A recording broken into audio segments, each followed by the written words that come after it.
Kenyataan yang mengeriukan Dewan.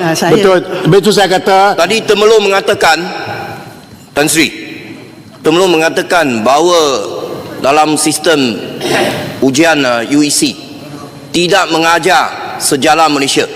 Itu satu kenyataan yang mengeriukan.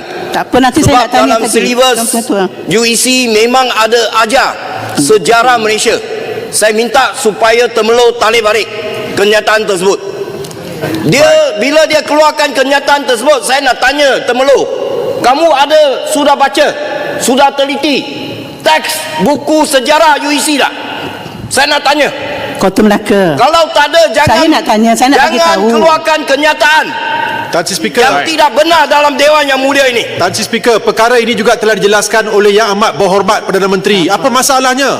Semua pelajar-pelajar UEC, semua pelajar UEC lulus dalam bahasa Malaysia dan juga Mata sejarah. pelajaran sejarah memang ada ajar Jadi sejarah Malaysia. kenapa Temelloh buat kenyataan begitu? Itu adalah satu kenyataan. Tarik balik, Saya dia perlu minta tarik balik. Tarik balik. Tarik balik. Tuan Ketua.